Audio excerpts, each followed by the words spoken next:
Hi, this is Alice Mercer, and I wanted to explain some of the stuff that's come out in recent emails that have been revealed between the Financial Crisis Management Authority and Sacramento City Unified School District's superintendent and the president of the board. And so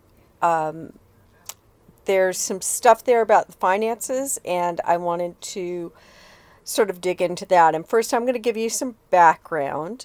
Prior to working as a teacher, prior to going into education, I worked for 7 years at a major bank, at Wells Fargo Bank. And while I worked there, I was an analyst. And it was a mid-level position, but I worked on some particular areas that give me a little bit of insight into this, which was doing reports on troubled assets that went to the board of directors and to regulatory agencies like the SEC and the OCC, the Office of the Comptroller of the Currency. And so I'm used to seeing write-ups over on loans that have gone pear-shaped. And so I thought I'd dig in here with the emails and sort of explain what it looks like to someone who has a background in that. So this is the SAC Teachers website.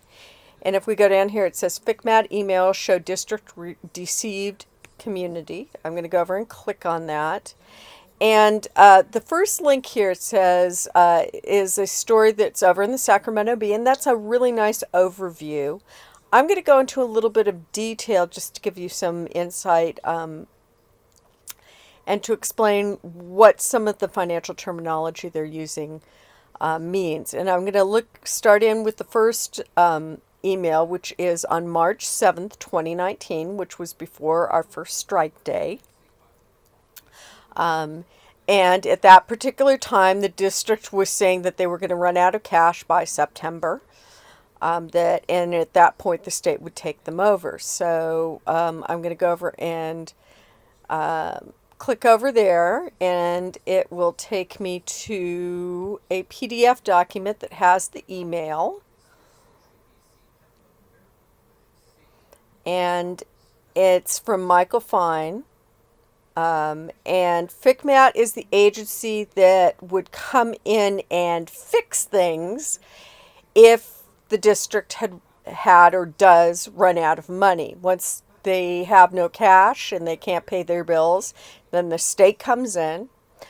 They give you a loan that you have to pay back with interest, which is a burden over to the district, and the superintendent is usually replaced, and the school board is sort of dissolved of authority at that point. So let's go over and look at what he's saying.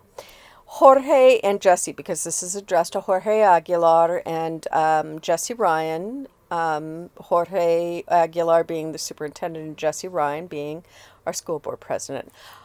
I would normally not weigh in with the district leadership without being officially engaged in the district by the district or the state, but I have been engaged both formally or informally, so I am going to weigh in on where I see things at this point. Because he had already done a report, he wasn't officially here, meaning we hadn't run out of money yet, but they were keeping an eye on things. My goal and interest is unchanged. I want the district to be successful so that it can serve its students' needs. Continuing down the road to a state emergency appropriation is not in the best interest of the Sacramento community and its students. So you notice it says state emergency appropriation. That means we're going to give you money, but you're going to have to pay that back. Having said that, I need to let you know that I'm distressed by a number of recent developments. Okay, that doesn't sound like a really strong statement, but I'm going to tell you that when I'm reading that, coming from a guy in the type of position that Mr. Fine is in, that's a hair on fire statement. It is March 7th. You have not properly or sufficiently vetted a Plan B in public. Plan B means how they were going to go over and deal with the deficit. Time is of the essence. Process is as important as is the final decision. Okay. So you are scheduled to consider the second period interim report tonight. That means they needed to go over and submit a second interim budget. That means it's not their final budget. The final budget happens over in June, but they had to do a second interim. I have no confidence in much of the data presented there. The cash flow is completely wrong, although some new data implies your cash is improving. How do you consider cash flow that doesn't reflect your circumstances or correlate to the budget data and the MYP data?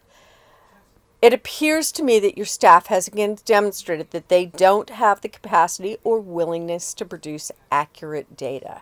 That may seem like a strong statement.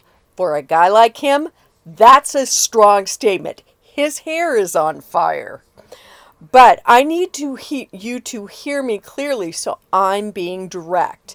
It appears they load data in a system and then press the print button and add it to the board agenda without reviewing it, analyzing it, etc. They must take responsibility for that, and you must hold them accountable for that. You will be held accountable for their work, especially since you have notice of the concerns. That means I've just told you, and I've been telling you this is a problem. You are responsible for it. You are past due to deal with this capacity issue that has been raised by us and the county superintendent several times. So this is like third warning. Your own colleagues on the board observe and know this is a critical issue. So, what is it exactly that's going wrong here? And I'm going to go into that in the next thing. But let me make clear, for him to be using that kind of language and to so strongly be stating what he's stating, that is like a hair on fire situation. And I saw some indications about his concerns about process earlier in the FCMAT report, and I'll try and go over and link up to that happened prior to this, because he had come in before, taken a look at things and sort of said, well, here's where the problems are and what you're going to need to go over and deal with to avoid insolvency. But for right now, I'm going to pause things, and then we're going to go over to the district website, and I'll explain a couple things there. Okay, so he is talking about cash flow. And cash flow is essentially their accounting system.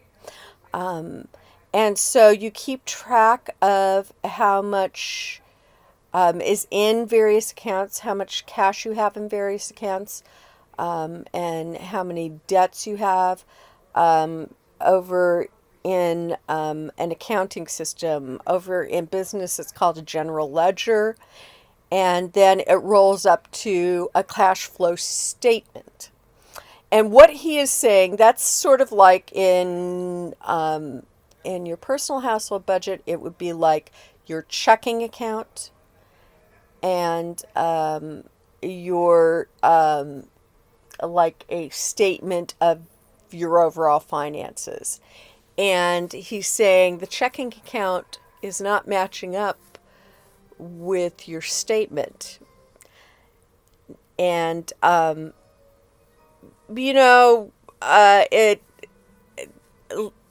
that's a serious thing over in a business. So I don't know how many of you go over and reconcile your bank statement, say, to your checking account or in Quicken or something like that. And some people do and some people don't. That's not an optional thing for a multi-million-dollar enterprise like a school district. And having been through month ends, quarter ends, and year ends over in a bank, It's not unusual as you're going through that process because there'll be last minute transactions or that don't get recorded, and then you have to go over and reconcile them. But this is the important thing. They must be reconciled. You've got to go over and make sure everything's in the right account and that your balances match.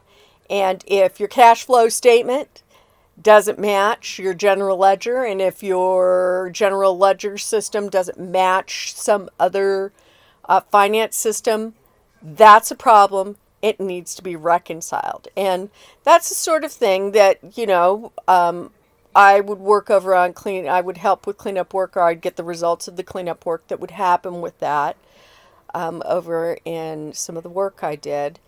But the important thing is that it get done. And essentially what Mr. Fine is saying is nobody's reconciling this. They're just like printing out a page and putting it up, and they aren't looking to see if it matches anything anywhere else. So let's go over and take a look at the district site. And if you go over on community member and you go to watch a board meeting, that's where the board stuff is. And it starts with Board of Education, Superintendent, and then under Budgets and Financials, going to the 2018-2019 year, there's a whole list of proposed budgets, and they're in order. So here's that second interim budget that they were talking about. And this is the latest one over in June. So if I go over to that, let's see, is it here? No, there it is. You can see over at the beginning, it says budget. And remember, a budget is a projection. It's not where things are at, but you do have to start out somewhere. And so if we go to the bottom of the page, you start seeing net fund balance, beginning balance, ending balance. And so this is kind of where they're expecting to be, and something wasn't going right there. And that is a serious problem and something that needs to be taken care of. So I'm going to go into some other aspects of these emails and stuff that Fine talks about, but I wanted to kind of help people understand exactly how serious this is and what exactly he was getting at, because this doesn't even include the errors over in enrollment projections that led to $7-8 million in 1 year, and over time probably like a lot more than that error in the projections they did about where things would go. And so look forward to more, and thank you for listening.